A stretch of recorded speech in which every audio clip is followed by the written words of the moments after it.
Good morning, everyone, and welcome. My name is Murray Black. I'm the Communications and Engagement Executive Manager at the Workplace Gender, and I will be your MC for today's event. Before we begin, I would like to acknowledge traditional owners, past, present, and those to come, of the land from which I am speaking today, the Gadigal people of the Eora Nation. I would also like to acknowledge the traditional owners of the various lands on which you are all joining us from today. As we share our own knowledge, learnings, and research, may we also pay respect to the knowledge embedded forever within the Aboriginal custodianship of country. So, employer of choice for gender equality citation digital event, which is called Delivering Tangible Change. As you hear, one of the features of the program is that it is actually driving change. Data and research clearly shows that EOCG organisations are outperforming their peers in advancing gender equality outcomes for their employees. In short, they are delivering tangible and meaningful change. But you'll hear more about this from all of our speakers today. And I'd just like to say it's really fantastic. Over 1,200 people have registered for today's event, which shows the level of interest in what the agency and the employers of choice are doing. So first up, we'll have a short introduction from the Honourable Marise Payne, the Minister for Women. Then I'll introduce Mary Wooldridge to talk about the employer of choice citation and why it's so important in driving change in our workplaces and what employers have to do to get it. After that, we'll welcome Brad Banducci, CEO and Managing Director of the Woolworths Group, for a short address on means to Woolworths and how it has helped to deliver gender equality outcomes in his organisation. And then Mary and Brad will be joined by Melanie Evans, the CEO of ING Bank, and Nicole Sparshott, the CEO of Unilever, for a panel discussion exploring how to stay committed to gender equality, what actions have the biggest impact in driving change, and overcoming the challenges to achieving gender equality.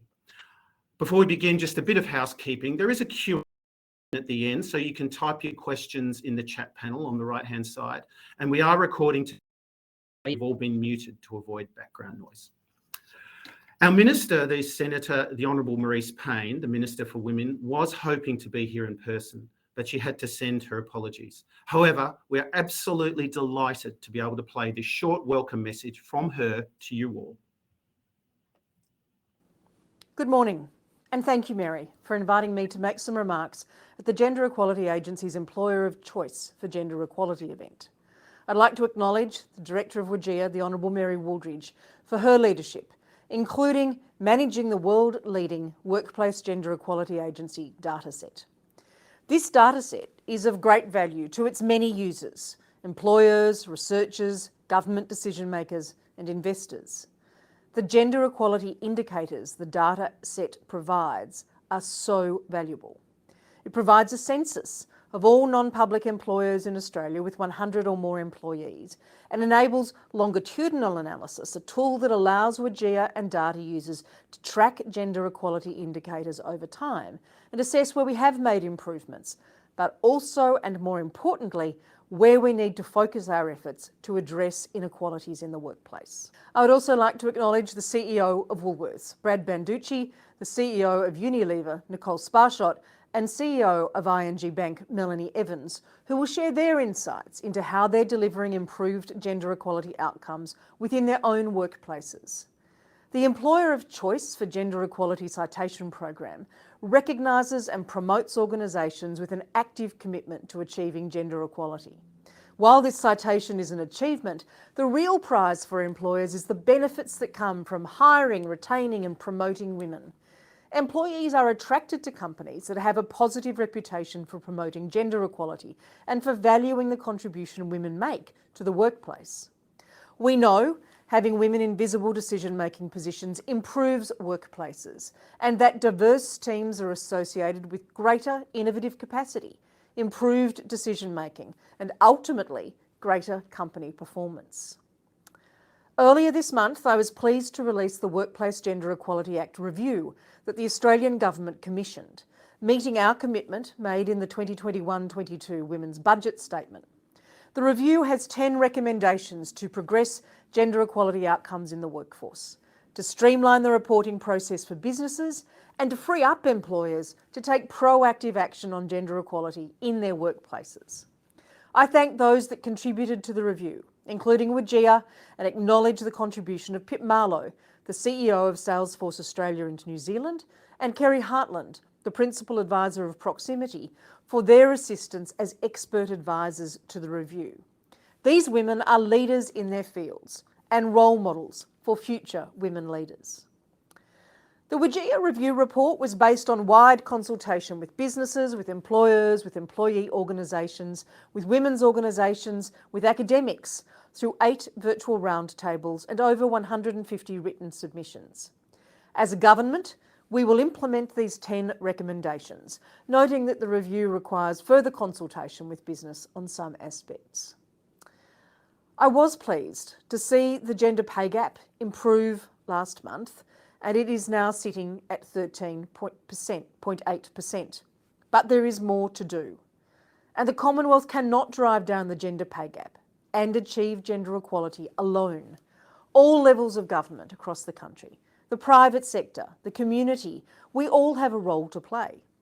I'm encouraged by the role that each organisation receiving an Employer of Choice for Gender Equality citation is playing to accelerate progress towards gender equality in Australia. I look forward to seeing what we can achieve as we all work towards that same goal. Thank you. Thank you. Now to begin the live proceedings, it's my absolute pleasure to welcome Mary Wooldridge, the Director of the Workplace Gender Equality Agency. Mary was appointed to be the agency's director in 2021, and she brings to the role a wealth of experience from a distinguished career in the public, private and not-for-profit sectors. Between 2006 and 2020, Mary served in the Victorian Parliament, including a term as the Minister for Mental Health, Community Services and Women's Affairs. As Minister, Mary worked to implement the National Plan to reduce violence against women and their children, was instrumental in establishing Our Watch, the National Family Violence Prevention Agency, and was responsible for signing Victoria up to the National Disability Insurance Scheme. Prior to being elected to Parliament, Mary was the CEO for the Foundation for Young Australians and worked with McKinsey Company and Consolidated Press Holdings. Welcome, Mary. And it's great also to hear from the Minister and her obvious passion and commitment to gender equality and to WGEA's work. I want to welcome everyone today and also join you in acknowledging the traditional owners of the land that I come from today, the Wurundjeri people, and pay my respects to their elders past, present and emerging.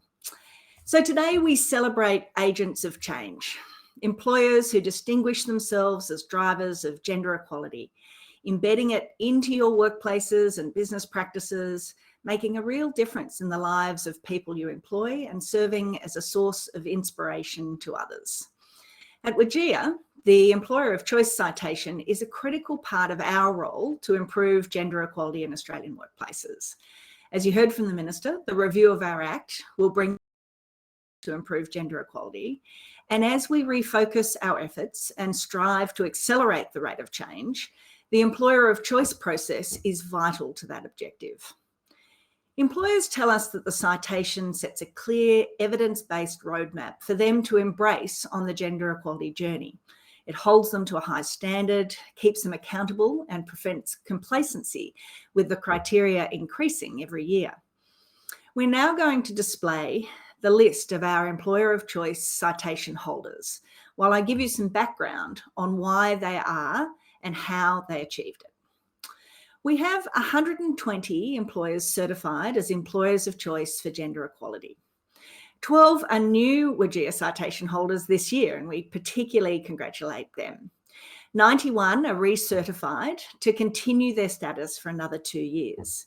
And 2 have been continuous citation holders since it commenced in 2001. That's Alcoa and Deloitte, a particularly significant achievement for that continuous and sustained period of time. And 17 are midway through their 2-year citation. They represent 14 different industries and cover some of our smallest employers with a few hundred employees to one of our largest with over 100,000 employees. in total covering approximately 320,000 Australian workers. So it's possible for all employers to achieve the citation. It just requires leadership and commitment. And it's no easy road. But as a result, employers of choice report that their work helps them to attract and retain talent, close their gender pay gaps, increase their representation of women at the highest levels of the organisation, and better support their employees in their family and caring responsibilities. For the employers of choice on this call, you know what you had to go through to be awarded the citation, but we have hundreds online who don't. So just to go through it, the requirements include gender equality metrics must be tracked and reported to the board annually. A gender pay gap analysis must be conducted annually, and the target must be set to reduce it. The application must be made available to employees, including that organisational-wide gender pay gap and the target for reduction. Targets must also be set and reported on to increase the representation of women in manager and non-manager categories and on the governing body or board, where the representation is currently less than 40%. They must provide at least 8 weeks paid parental leave for primary carers with no eligibility period, and that's a new criteria for this year. The CEOs and managers must role model workplace flexibility, and it must be well promoted. All employers have to complete regular training on the prevention of gender-based discrimination and sexual harassment. They must have procurement guidelines that encourage gender equality across their supply chain. The CEO needs to make public commitments on gender equality and participate in external events and programs. And companies must regularly survey their workforce to hear from their employees and meet thresholds on support for gender equality within the organisation. So it's quite a significant list of requirements to be implemented within organisations in order to be acknowledged as a citation holder. We're going to hear shortly from 3 impressive CEOs of employers of choice on this topic, and that is delivering tangible change. We chose this topic because we believe the case has well and truly been made that employers need to embrace gender equality. But the challenge is how, and that's exactly what we want to explore with you today. Congratulations to all our employers of choice, especially those who are new, because we know that it's been quite a challenge, and also, of course, to those who have successfully renewed. We look forward to seeing the impact your leadership on gender equality and working with you to help accelerate positive change across all Australian workplaces. Thank you, Mary. From the CEO who has embraced gender equality and is making a real difference. It gives me great pleasure to welcome Brad Banducci, CEO and Managing Director of Woolworths Group. Brad was appointed to this role in February 2016. Prior to this, he was Managing Director of Woolworths Food Group and Director of Liquor. Before his time at Woolworths, Brad was the CEO of Cellar Masters, the CFO and Director at Tyro Payments, and a Vice President and Director of the Boston Consulting Group. Brad's passion outside of work is winemaking, and he in central Otago, New Zealand. Welcome, Brad. Thank you, Murray. I hope you can hear me. It's an honour and a pleasure to be here with you all today. Part of me speaking from the Qantas Lounge. It's exciting for me to actually get to Melbourne to go and see some of our stores, which I hope to do after this meeting. I'm nervous to talk about making change happen or making it tangible, because I'm always aware of the material things we still do inside Woolworths Group. And we're very early in our journey. And so as I talk, my mind always goes to all the things I need to do. But let me give you a sense of our journey to date and then back to the critical role that the WGEA has played in that journey for us. Firstly, and apologies to the team who wrote me some briefing notes. I'm not going to use them. But I always find, for me, where I sit on this topic, it's important to go back to principles. Equality is not to do, it's a must, and it's not only a must do from a societal perspective, and as a father of 2 proud daughters, 2 strong daughters, I should say, it is because it is clear, and the evidence supports it, that diversity creates better decision making, and better decision making leads to better outcomes for companies. We absolutely believe that at Woolworths, and we see it in a very tangible way day to day. And in order to achieve this outcome, you need to have full representation at every business. So it is business to promote gender equality. Say the privilege of seeing on a day-to-day basis the quality of decision making that can come from a diverse group of people being in the room and all approaching the issue from a slightly different perspective. So one of the comments, and I know the Woolworths team tired of hearing it from me, but I always like to say in modern Australia, diversity is a fact and inclusion is a choice.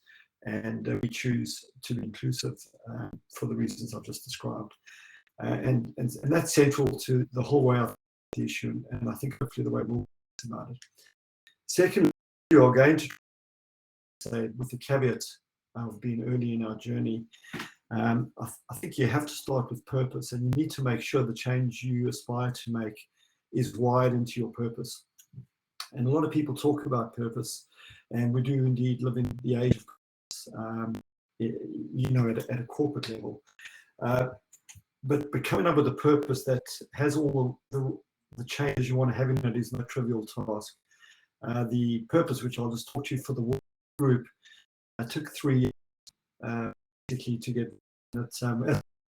It's a word, so it does a terrible service to the words, but it took a lot of thought and really around what is the change we want to see inside Woolworths, or indeed in Australia and New Zealand more broadly. How do we encapsulate that in our purpose? And the reason for that reason, of course, is on a day basis, walk the talk, hold ourselves accountable to purpose in all things we make. The Woolworths Group purpose, for those who haven't heard it, is we create better experiences together for a better tomorrow. And then we break better into better for team, better for customers, and better for the communities we have the privilege to serve. And so it's very better together, better tomorrow. But and that word "we" is a central fact that the "we" does need to reflect the diversity of the country. And so it starts with gender and doesn't finish there, it starts there. And so that purpose is what guides us, and something we try and hold ourselves accountable to every day. As retailers, I should add, just as an aside, we love the tomorrow. It's not the future, 2030 or 2050. Retailers get to make very modest changes, can do it on a daily basis, which is what inspires us. So it's not a nice to do, it's a must to achieve gender equality. Secondly, I think it's critically important that all the things you aspire to do are reflected in the purpose that you have as an organisation. And then, of course, thirdly, and most importantly, is that you hold yourself accountable to living that purpose on a day-to-day basis. And I think we all know is true. It's not what you say, it's what you do that is evaluated. I'm always amazed by the fact that at Woolworths we employ just over 200,000 people, and the biggest employer in the country. And it reminds me of just which is so important, the tone. And I get to make very few decisions at Woolworths. Myself and the board get to set the tonality, hopefully, on a good day in which decisions are made. But in terms of walking the talk, I do need to call out our chair, Gordon, and his passion for this topic, and the fact that the Woolworths Group board has equal representation between and all our merit with very perspective to our board table. So change does start at the top, and you're always working for someone else. I work for the board, and Gordon's set the right tonality at the board level for us, with, I think, a fabulous board. And I'd like to say that gender equality is an outcome of the talent that sits there, and not the input. But clearly there was into creation of that. I would say then at the executive level, it's equally important that we do realize, and incredibly delighted that, when I look at Woolworths business run by Davis, Sex business run by Amanda Bob, our new B2B business with Claire Peters, these are the three biggest businesses in the group, and they're all run by women, and it's all done on merit, and they're making meaningful differences to help us activate our purpose. And of course, it cascades down through there. Now, we don't have representation of women in management roles in Woolworths, and that's why I say we have a long way to go. But I think we have the principles, and we've got some really amazing role models in the group. So I think walking the talk, I think obviously you've got to start at the highest levels, but then you also need to get the foundations right. And that's how I first came to understand WGEA. Spent a lot of time on what was pay equality as one of the first things, certainly myself and Gordon did when we both joined our respective roles at Woolworths. And a report was published which said we weren't equal, and I got really frustrated by it, and actually had the opportunity to engage and realize we were thinking far too narrowly on the issue. And what I like about this process is the breadth of goals that we need to achieve and the balance that's required, because no one measure, measures are useful, but the measure will get you to where you need to get to on gender equality. Holistic package. In the case of Woolworths, the continued progress we need to make on them is key. So we're on our journey. I look forward to sharing some achievements with you. I appreciate the opportunity. I'm very nervous because we went to our citation to reapply. I think is at Murray next year. So we've got a lot of work to do to make sure that we get invited back next year. But thank you for having me this morning. Thanks very much, Brad. That was great. Before we move into our panel discussion, I just wanted to answer a couple of questions that have come through. Yes, we are recording today's session, and you'll be sent a link afterwards. And I would encourage you to send through some questions as well, so that we can ask that of our panelists. And joining Mary and Brad on the panel today are two other CEOs whose organisations are driving progress to achieve gender equality in their workplaces. Nicole Sparshot. Nikki is the CEO of Unilever Australia and New Zealand, and the former global CEO of luxury retailer. Over 25 years of experience in developing and building brands, working across organisations including Unilever, the Coca-Cola Company, P&G, and George Patterson Y&R. Nikki is also a non-executive director on the boards of the World Wildlife Fund Australia, Global Sisters, and the Australian, a national member of the Champions of Change Coalition, and a founding member of the B Team Australasia and Climate Leaders Coalition. Nikki is also training in Jiu-Jitsu, and her guilty pleasure is true crime podcasts. Welcome, Nikki. And our other CEO joining us is Melanie Evans of Ing Australia in November 2020. Prior to her appointment, Melanie had led the Ing Retail Bank since 2017. She has spent her career in financial services, including leadership roles at BT and Chief of Staff in the Westpac Group.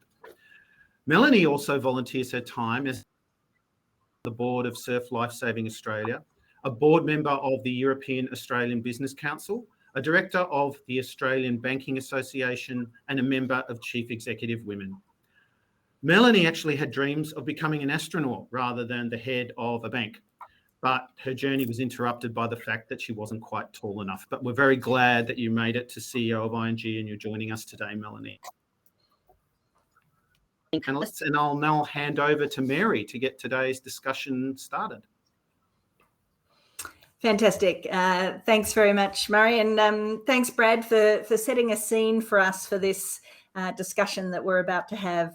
It's wonderful to have you and Melanie and Nikki together for this conversation. So I might throw to Melanie and then Nikki, and then Brad, I'll loop back through you on the first question I wanted to pose, which is what actions have had the biggest impact in delivering improved gender equality outcomes in your organisation? And Brad, you've framed it well, but I'm interested to hear from Melanie and then Nikki, and then Brad, if you wanted to dig in any more detail to the framework you've already set.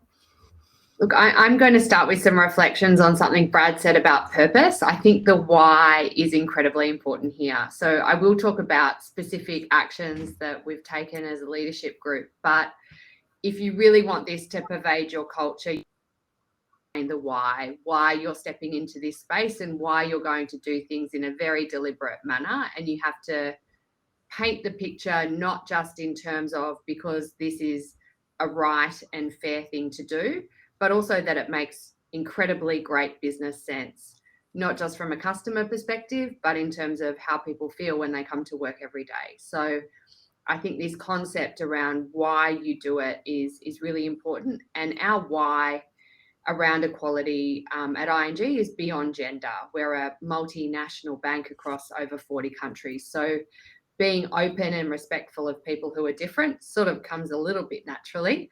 But I do think it's really important. And if you set those guardrails, then it's not just about the CEO or the senior leadership group. Everyone knows how we want to do business in our organisation. I think you also need to be incredibly visible. So I know that it's part of the citation, but the team need to hear many people, men and women, talking about why this is important and why it makes sense and what we're actually doing about it. In terms of the tangible things that we've done, I'd say, first of all, we've made progress around things like parental leave, where we've shown that men don't lose and women don't win, but everyone actually wins by doing the right thing and taking a step forward. So we opened up our parental leave. We were the first bank to do that a couple of years ago, and said actually everyone's a parent and everyone should get access to this great parental leave system. And we don't mind how you're going to organise your life or what your family looks like, but everyone's equal in our eyes. And so everyone benefited from it. I think, and we've seen lots of changes in terms of, I think, the year after we introduced it, we actually had more males taking parental leave than females, even though our employee base is around 50-50. I think the second thing is you have to set targets. You need to measure here and you need to sort of put something out there that you're trying to move towards. I've worked 27 years in financial services after I gave up my dream of becoming an astronaut.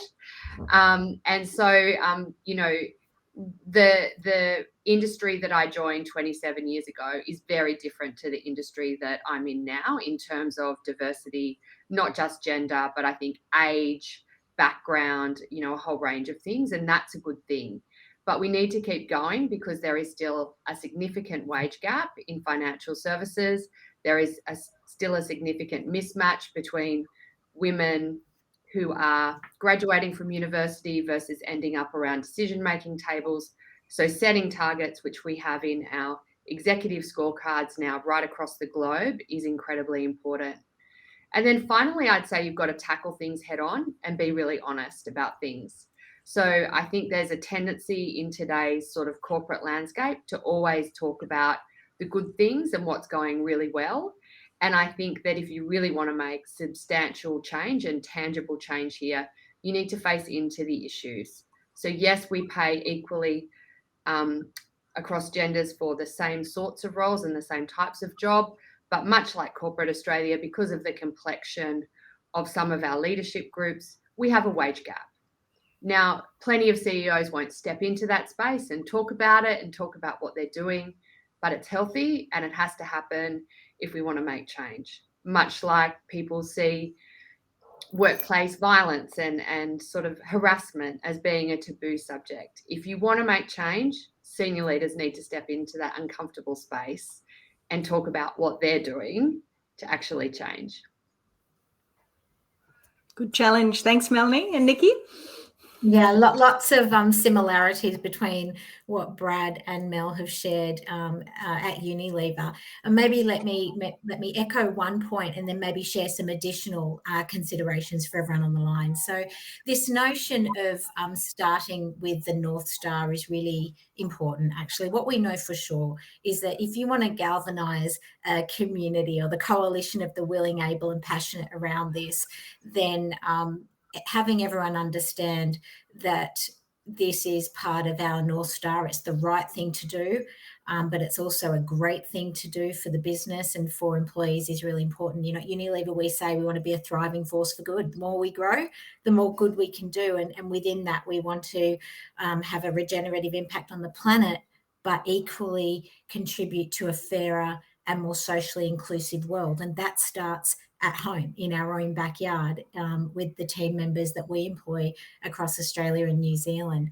So a few of the things that have made, I guess, the biggest impact, the first one is make it an intentional agenda item. So we have a diversity, equity and inclusion board.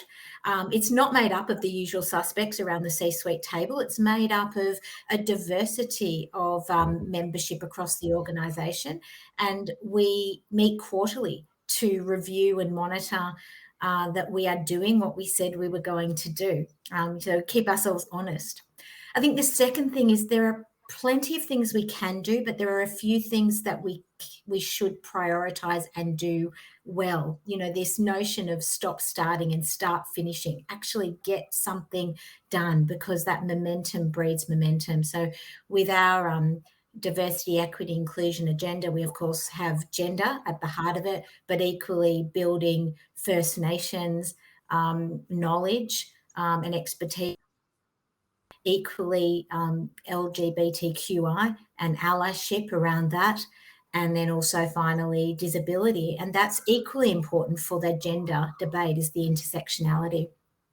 A couple of other things that we've done is put our money where our mouth is. We do have 50-50 gender representation in leading roles, not only at the C-suite table, but across the leadership of Unilever ANZ.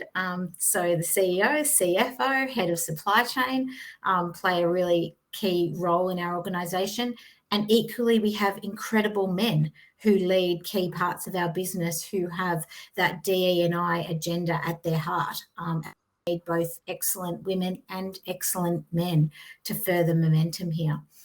And the last thing I would say is we've benefited a lot from, you know, I'm going to take some inspiration again from First Nations communities around yarning circles. I spend a lot of time in small group discussions with members of our team, from factory team members to field to office team members, to understand their lived experience in our organisation and make sure that what we believe that we're doing is actually translating into impact for our teams on the ground. And the most recent thing we did, which was hugely valuable, was run a dedicated program, first with our leadership team and then beyond to our extended leaders, around unconscious bias, to just make sure we could create a common language for these sort of micro biases that creep in and can slow us down.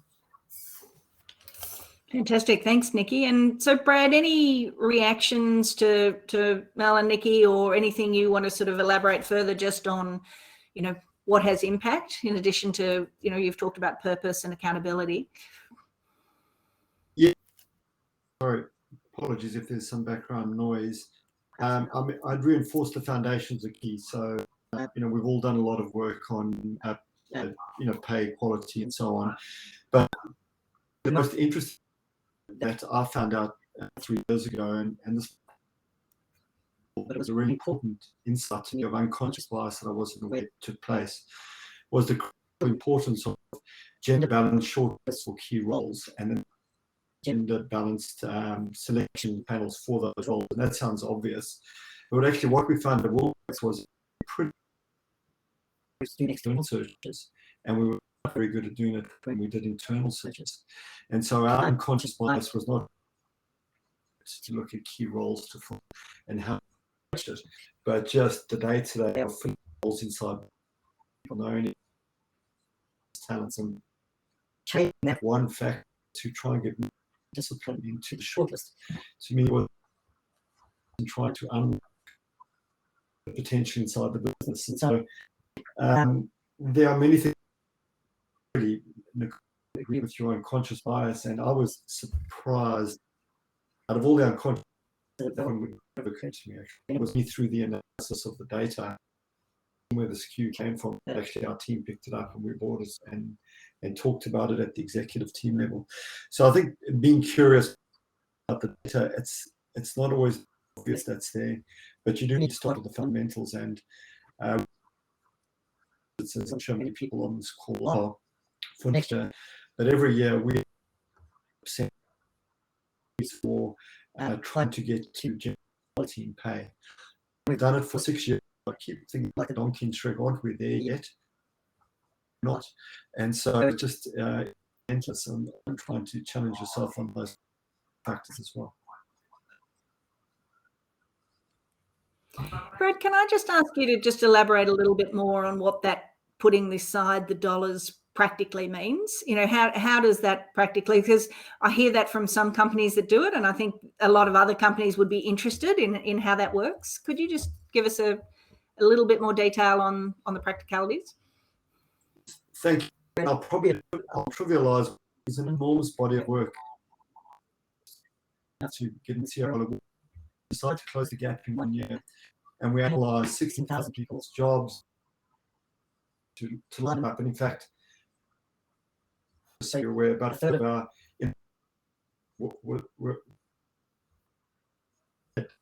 so it was, but obviously primarily women. And we thought we had addressed it. We hadn't, and so there are in fact of the WGEA that showed that actually we were still out. So we said, let's go back, and we realized you get there. You have to actually literally 5. We're still working our way through it. It's a very small gap. Now we think it's probably about 0.2% on base salary. It's just amazing how long it can. But what we do is we take % of our salary increase in a year, and we put that aside for a range of activities. Is to do the quality. The budget sitting there, but it's in a separate bucket. I can't do it this year because I've got a budget and I've had my budget. So you get to pull off out of a side. Probably explaining that quite poorly, but I think that you can have lip service to it, but everyone will know in a corporate you have to hit your numbers eventually. And someone's that's sort of interesting, but so we deliberately budget to address it, and was hoping to be our last year, but I suspected actually, and we need to keep working on it. And of course, you start looking at a lot of work to do on different equality between roles, as we all know, is the equality within a role, but then the equality of role for many years to come.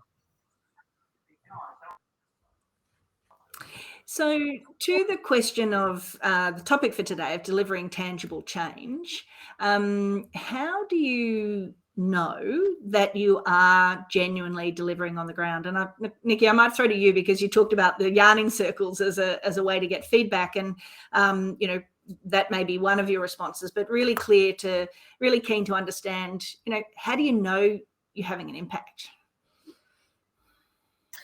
Yeah, I think it is actually taking action off the back of what you hear. Almost all the answers to the questions that we ask are available if you open up that conversation through the organisation. So a couple of very tangible things that we've done. So the first thing is representation, right? That's the number one thing to do. So just over half of our managers across Unilever are women, so we're sitting at about 53%. But we also have some work to do in the more STEM-related functions in our organisation and in our factory team. So we have fantastic men and women that are leading the charge there to make sure that we are very intentionally having level playing fields for women to apply for roles in those areas, but also working with education bodies from high school through to university to make sure that we've got a really strong pipeline of women that have really strong technical capabilities in the manufacturing space or the R&D space, so that we can continue to culture that pipeline of great female leaders. So that's one thing. The second thing is policy, and much like the great policy that Mel referred to, we also have 16 weeks parental leave, and we don't make a distinction between mums or dads, because if we want women to be able to have a career and also manage their responsibilities at home, we also need dads to feel confident that they can have a career and also play the role that they want to play at home. So normalising it for both genders is really important. That's been fabulous. We also have recognised the realities that there is some specifics that are very, they are gender specific issues. So we offer paid leave for women that are undertaking fertility treatment. We offer paid leave for an employee or team member who's experienced pregnancy loss. These are really material policies.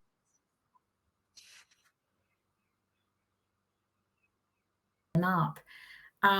We've also actually, and just as an aside, maybe stepping a little further outside of the organisation itself, is we recently announced an unstereotype commitment. So things like, we reach 3 billion people every day with our Unilever products globally. We make everyday stuff for everyday people. So we have a real impact on daily lives. We've made a decision that we will not use digital enhancing in any of our advertising anymore. We want to show real people as they show up and not digitally distort it.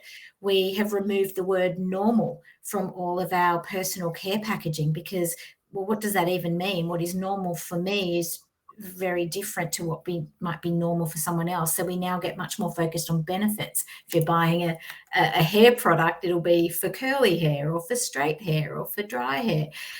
These seem like small things, but the ripple effect of these, because of the symbol that they represent, is really important. And then, of course, the money that we spend in advertising, etc., starts to then create that ripple effect beyond our own team, but with the broader community at large. So they're just a few of, I guess, really tangible actions. And the last thing I would say on this is be constantly dissatisfied with the status quo and make sure that every time you do something, you celebrate success, but you also make sure that you ask the what next as things constantly evolve in this space.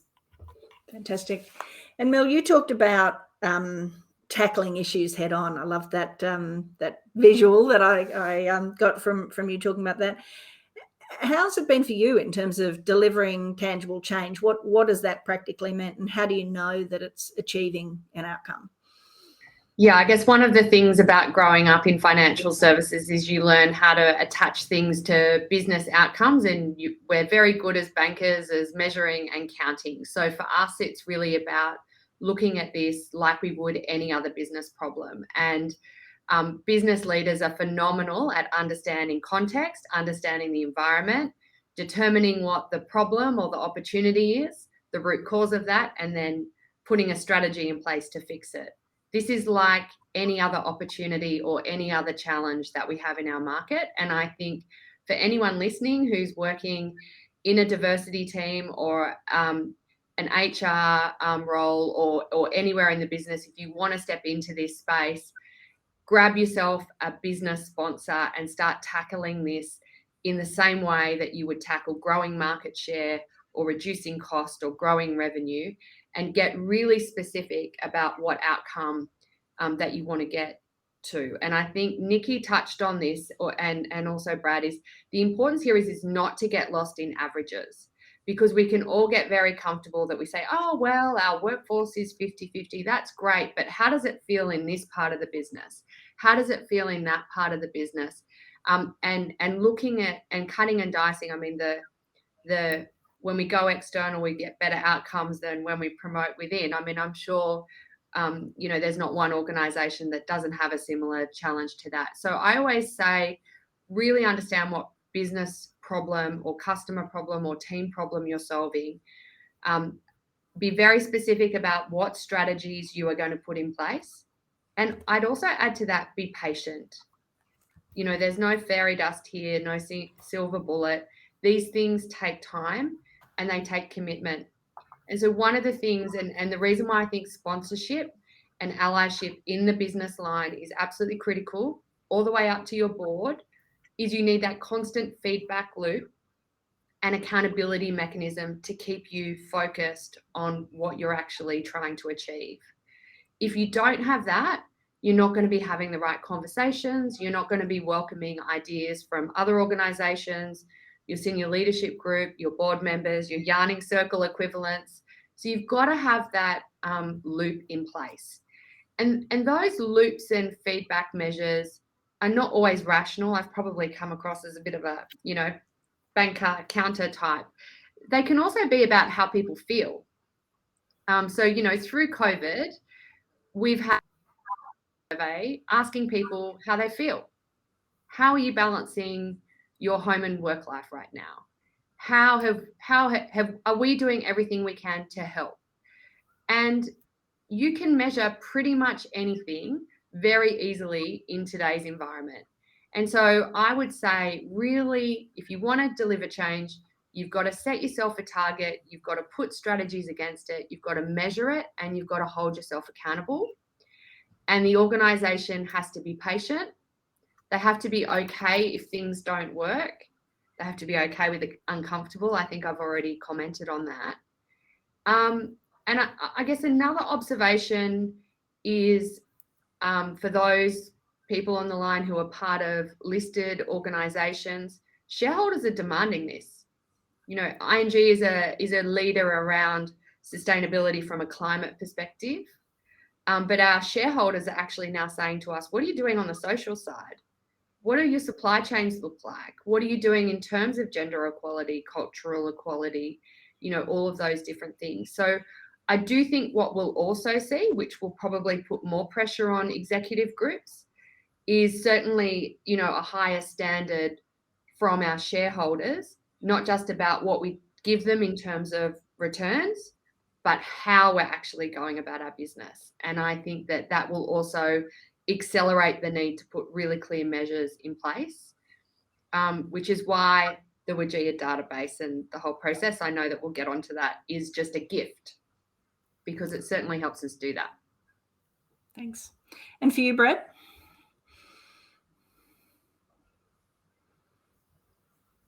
Look like we might have, there we go. How about you, Brad? Examples of, I won't repeat them, except to say it was a role, the average challenge, the social norm that is behind some of the numbers. So what's more interesting for us is our technical there on it.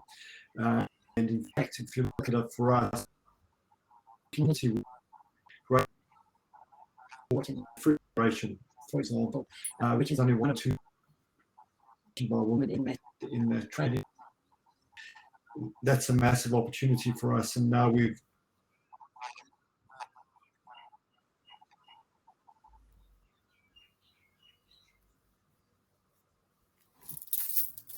Okay, so we're having some connection challenges with Brad from the Qantas Lounge. So we might move on, and hopefully he'll reconnect with us as we go. I want to throw to a couple of the questions through the Q&A. And the first one I want to ask is from Chelsea. What are you doing in your organisation to normalise part-time or flexible working for men? Mel, do you want to jump in first? Yeah, I mean, I'm happy to jump into that. So the first, I'll talk a little bit about, if we go back to 2018, ING did a big study around how men felt about caring. And we actually didn't just focus on our own population. We actually surveyed the Australian population to really understand what was going on in families. And I love the idea of removing normal, because one of our great insights was there's no such thing as the average family anymore, forget about it, which led us to better understand not just our view in terms of giving men equal access to paid parental leave. So we don't use paternity and maternity anymore. It's parental leave and everyone gets it. And you get exactly the same amount no matter what your family looks like, whether or not it's a biological child, an adopted child, you know, all of those things. So everyone is equal, and we've just leveled that access. Now, what we learned through that study is that there is a significant stigma that is applied to men, and also that men hold themselves to around caring for children in particular, and taking time out to do things other than their professional pursuit. So it wasn't just about caring. It was actually that there is a greater stigma in the community and in society, but also men hold it greater themselves around working part-time, taking parental leave and those sorts of things. So how do you do it? well, we changed our policy, but I have to say, because we had that research, we realized that removing the stigma was as important as introducing the policy. And I know it sounds really simple, but you literally, as a leader, have to get up in front of a group of employees and say, it's my expectation that if you are a modern and progressive person working in a modern and progressive bank, that I expect you to take this leave, I expect you to use these things. And I think we all need to work to remove that stigma if we actually want to see change here, because it's a barrier. And unless we remove that barrier by making it normal, even though we shouldn't use that word, it's never going to happen. It also makes it more normal for women, by the way, when men do it, because people see it as, something that everyone does. And as I said, through COVID, we had at one point more men on parental leave and doing caring than what we did women. And we have a 50-50 split of employees across our base. What we also do is we hero people in senior roles who do it. That's been easier over the last couple of months and years, to be frank, because I think also because we've been at home, people have been seeing what's going on in our lives outside of work as well. The other thing I just want to point out here, and it's back to the point I made around equality, is it can't just be about care. You also need to recommend and encourage these changes of work patterns for other things going on in people's lives. So it could be study, it could be travel, it could be, something else. It could be a charity or a community thing. We've been really conscious not to make part-time work, flexible working, we call it flexing, about children. We've really tried to say it's available to everyone. And then I think the word equality is far more inclusive, and it's easier to drive if everyone feels like they can attach to the concept. So hopefully that answered the question. Yeah, no, that's great. And Nicole, that's been a very comprehensive response. Anything to add to that? Maybe just one thought. And I think actually there is a stigma that has been associated with part-time work. Let's face it, not just for men, also for women over time. I think the reason that sometimes it's difficult for people to opt into it confidently is because they're worried about any consequences or repercussions that might come as a result of it, particularly as it relates to career progression. So I think what's critically important here is not only that we, lean into the inconvenient truth that our workforces are not homogenous, right? There are different people with different experiences. And whilst we aim for equality, equity is really important. The starting point that people have can be different, and therefore one size fits all doesn't always work. So what we do at Unilever is we make it very explicit that if someone has had a full-time pathway and decided for a period of time to go into part-time work for whatever reason, that does not preclude them for any promotions, career advancement, etc. So it is about not diminishing the time that people might take to go on part-time work, in the same way that we shouldn't penalise men or women who take parental leave, which is also sometimes what sets people back. It is about acknowledging that, their brains don't turn to mush during that time, and that therefore, we welcome them back into the business and we give them the same level playing field that they would have had before. And I do think that's the only additional point I would make to Mel's really rich answer, is just acknowledging that some of the fear comes from the consequence and making sure that we don't inadvertently put in consequence when people are choosing to balance their life and their work together. Sorry, Mel, you're just muted. We should add pay to that. So one of the things as we were approaching, our WGEA citation, was looking at not just how part-time workers with a gender lens. So we look at full-time, part-time, but we also look at both populations with a gender lens as well to really get into the detail. And what we do is we benchmark against industry average for fixed pay, but we also look at variable pay, so our bonus structures. And I think when we talk about consequence, there is the concept of career progression, but I think it's also important that you give members of your team confidence that you're also looking at take-home pay, both fixed and variable, and normalizing that and making sure that that's a fair and equitable process. Because we talk about the gender pay gap, but and I saw one of the questions is around this intersectionality. One of the areas of this issue intersecting and becoming problematic in the pay gap space is absolutely working patterns. And so you need to be able to look through that. And to Brad's point, you've got to if you've got a gap, you need to put money towards it to close it out, so that you can put hand on heart every year and say, I'm doing this in a really fair and transparent manner. Fantastic. There's a question, and I might just talk to it on the idea about whether maternity leave and paternity leave should be equal length, given we want to normalise it.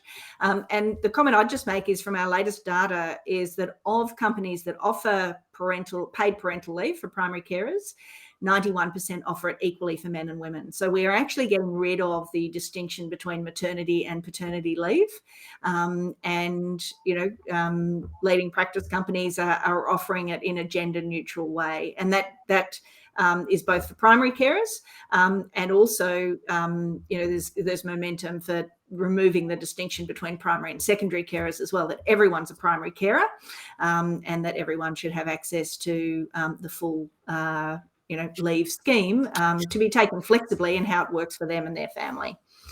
I'm wondering if we do want to comment just on the issue in terms of diversity, and it's come up a number of times today in relation to thinking about equality in its broadest context, and from a gender perspective, the intersectionality with a whole range of other aspects of diversity. And just in terms of context, as the Minister said, the government has accepted the recommendations from the review of the Act, and one of those recommendations is that we will actually do work to work out how to capture broader diversity data, which I think is going to be really important and make a big difference, because once again, when you have information, you can then use that as a basis for thinking, analysis and decision making. So we'll be doing a piece of work that looks at how we work with companies to support them to collect data in relation to their employees on Aboriginality, on culturally and linguistically diverse backgrounds, on disability,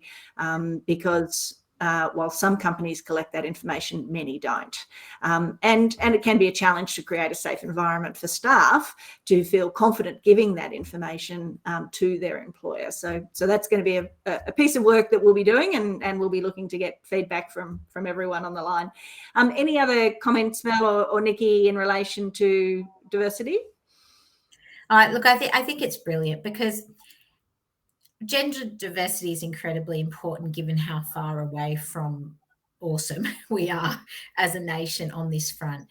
And yet, the best set of results that can be delivered across a range of different measures is to have diversity of thought in an organisation. And the risk is that we end up having 50-50 gender diversity, but actually a group of people that think the same way. And so having the dimensionality that you referred to there around multiculturalism, age diversity, representation, I think, of First Nations people, culture and expertise, embracing an environment where the 1 in 5 Australians who have a disability, which I think is a really big number, feel that they can show up and contribute their superpowers really confidently in an organisation, LGBTQI, all of these things coming together and converging. I think that's when you truly get the benefit of the melting pot that is actually Australia,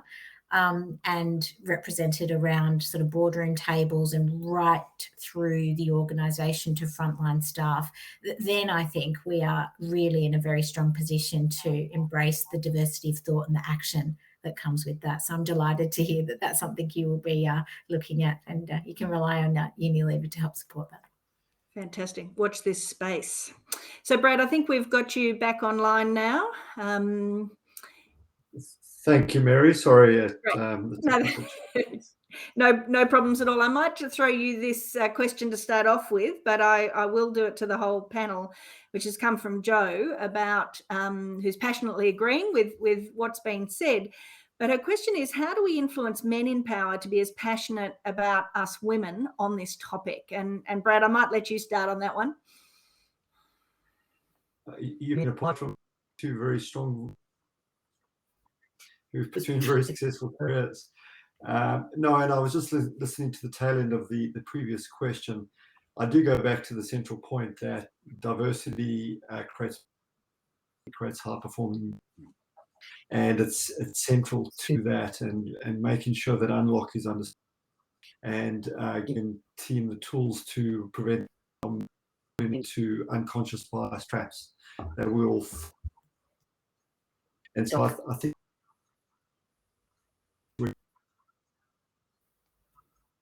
I do think, to the previous comments, us trying to really embrace all forms of diversity sort of means we're advancing on a very broad front. One of our biggest opportunities at Woolworths right now is in the topic of accessibility versus got enormous strides to make there. But the more we can, with the LGBTI community, gender equality community, our First Nations, our and accessibility agendas, we can move them all together.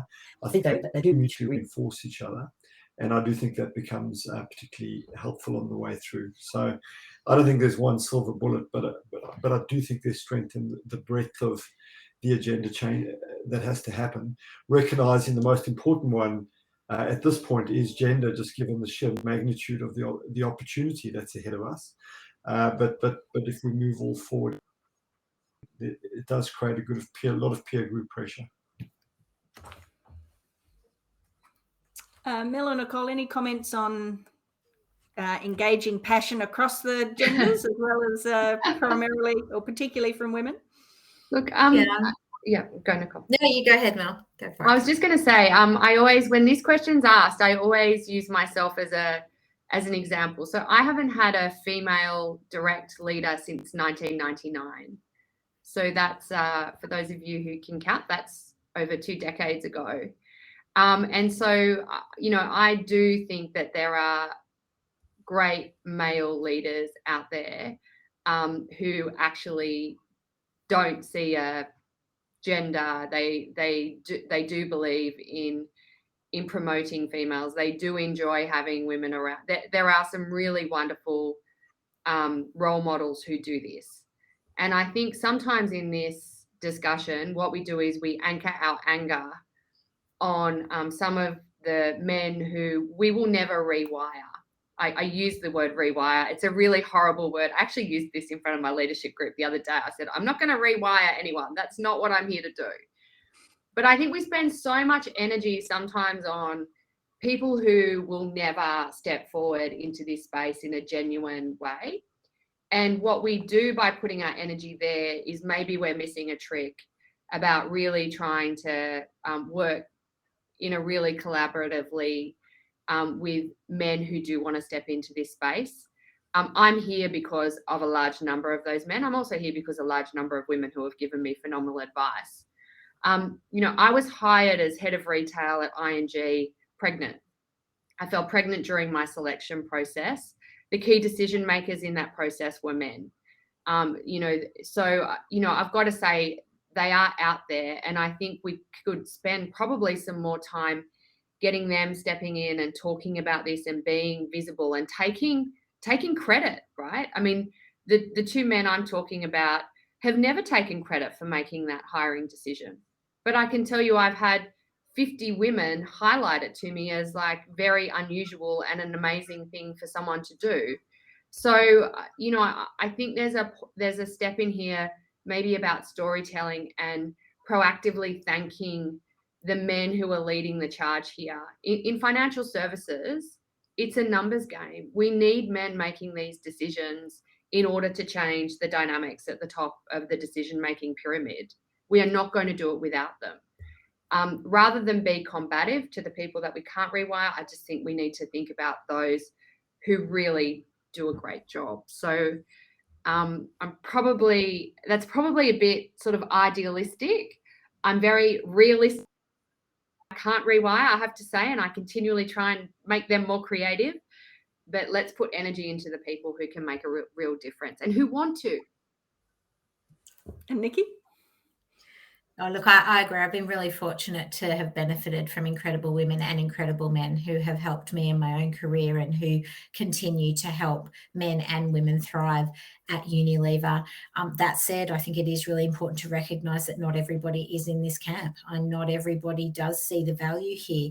And importantly, it's about closing the say-do gap. There are plenty of people that say they believe in this, but when the rubber hits the road, they don't always demonstrate the action that goes alongside that belief. So I have a lot of energy for Mel's comment around finding the change agents in your organisation, the people that are passionate, because role modelling is super key. You know, you can't be what you can't see. And for men and women alike, role modelling is really, really important, and taking that decisive action.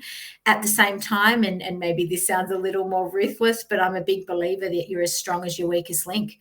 So where I can control the controllables, I'm going to put the best people in the roles, because those people are going to have an impact on every single person in their team that works with and for them. So I think half the battle, half the time, is you can have the best strategies, policies, intent in the world, but people work for people. So you need to have the right people in key roles that are passionate about this authentically and equally committed to the change that needs to take place to realise the vision that we all have in this area. And that's as much about getting the right people on the bus as the wrong people off it. Okay. Can I ask then, from an employee's perspective, what do you either say, or what can employees do from the more bottom up or the middle up to drive change within the organisation that you welcome? Because these can be difficult conversations, and you know, in some case, their bosses might be the ones who are you know, not able to be rewired. What would you say to employees generally about how they can start to affect change from within? So, Mel, you're nodding furiously. We'll start with you. So it's interesting. I know that it was 12 months to the day since a very important show of solidarity yesterday with what happened in Canberra and in capital cities around Australia. And I just felt this overwhelming sense to step into that space. So the March for Justice is what I'm talking about. And I actually sent a message, including a video, to every single employee at ING saying, you know, if you need to have a chat about something that you're not comfortable with, you know, it could be at one end of the spectrum. There were, you know, I was talking about sexual harassment and respect and safety and all the rest of it, but I was also talking about fairness and things like that. You know, find allies, talk to people. And to be frank, I said, come to me. I think HR died when I said that, because I said, oh, you know, just send me an email or make an appointment. I'd love to hear from you. You know, and I'm probably not the best of help desks, but I want to know what's happening and I want to help people if something's not right. And I think if CEOs and senior leaders can try and get rid of some of those layers between themselves and people who are struggling or wanting to make change, I think that direct line is absolutely imperative. Now, it's more pragmatic in some businesses than others because of the size of our business, but it's no different to a customer who calls or emails and needs my help as well. I just think that it's incredibly important to have a direct line. It also puts people on notice who are not doing the right thing, that you'll find out about it. And to Nikki's point, if people are operating in a way that doesn't align with the cultures and values of the organisation, there's also consequences there. So, you know, that's probably a more negative or harsh way of looking at it. But there does have to be consequence management if people are not living up to the standards of fairness, respect, equity. And I don't think it's just about pay and promotion. I think some of those issues are far more deeply ingrained in societal issues. So I do think the message has to be broad, and you have to have an open door about it, and make sure that people can speak about those really openly and with confidence that someone will listen. Thank you. And Brad, how about you in a big organisation like Woolworths? How do how can employees from within make a difference in this space? Well, Mel, that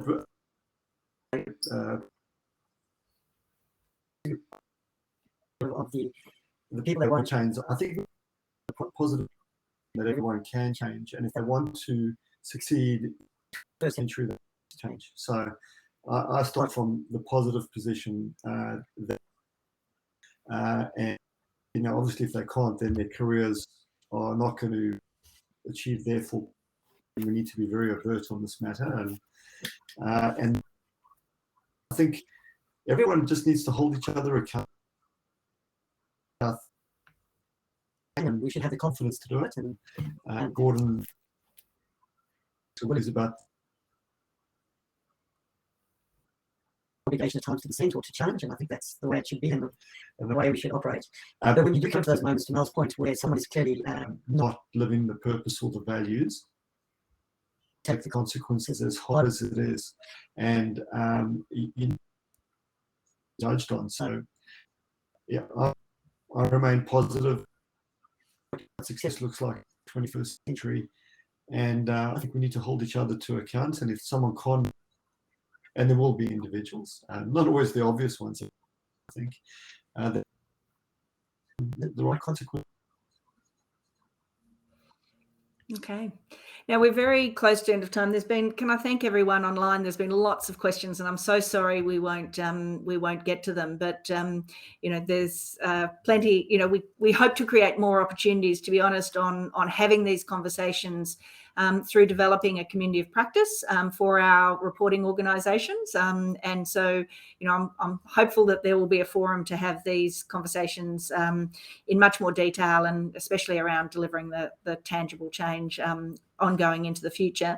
Can I just finish up then with a quick question to each of the panel members about what the employer of choice citation has actually meant to you in your organisation? We see it's an opportunity. We're recognising 120 amazing employers today, but it is an opportunity for others to go through the process. So what has the citation meant? What's the best thing about it from your perspective? Maybe Nikki, we'll start with you, and then Mel, and finish up with Brad. Yeah, look, I think it's just that with all of these things, and similar to sort of the journey on environmental sustainability, you don't know what you don't know. So sometimes we delay getting started because we're not sure how we're going to go down the path. And I think what this has done is given us a really good framework to commit to what we're going to do, to hold ourselves accountable to getting it done, to have a community of others in the industry and through WGEA that can guide us and give us counsel, and an opportunity to share best practice when we're leading the way in some areas and steal shamelessly from others when they are as well. Because it's one of these funny things where this should not be a competitive advantage for any one company. This should be something that every single organisation aspires to, because when we do that, we create a much better set of workplaces for all Australians. And I think that's something that we're all really passionate about doing. Thanks. Mel? Yeah, I'm sort of the same. I think this is about making sure that as the tide lifts, all boats rise. And I think that's organisations are just microcosms of what's going on in society. And if we actually really want to make a difference here, it's not just about our own organisations, but actually lifting standards right across workplaces in corporate Australia and in public life as well. The other thing I'd say is this has certainly helped me hardwire things that I always thought were sort of part of our DNA. So just formalising this and putting those measurement practices in place. And a bit like Nikki, when I did my CEO interview, I actually asked your team, if there were better ideas that I wasn't aware of. So I'm also a steal with glee sort of person. So I think the whole idea of a community of practice is fantastic. Thanks. And Brad? Oh, I think there's so many things to Mary. Firstly, it's a third party. We can often believe our own hubris or get too enamored with one metric inside our business. And so a third party, I think, is key. I really like the breadth of it because it is about moving a whole series of metrics and issues, not just one. And then thirdly, actually, for us, by the way, we really like it because the WGEA, the AWEI, and Elevate RAP, these are all wonderful metrics. So I think there's this powerful series of diversity messages and how these link together becomes really interesting to me. And looking for the right one on disability, if anyone's got one, because I'd love that to be our fourth one sitting there. So I think it just really fits into a nice, broad diversity change agenda. And I'm very nervous about next year, really, which is a good thing. Good. Well, I'm sure our team at WGEA are already working with your team, Brad, to make sure that that can be successful. So, as we do with all employers of choice and people who are aspiring to be citation holders. Thank you so much. I'll throw back to Murray. Thank you, Mary, and thanks so much to all of our panelists and speakers today. I'm sure you found the discussion absolutely fascinating. I certainly did, and certain things resonate for certain people. And for me, obviously, the comments about the stigma for men working flexibly is something that really... Thank you as well for sending through all of your questions and your interest in... As I mentioned earlier, there will be a recording available at a later stage, which we will share with all of you. Thank you once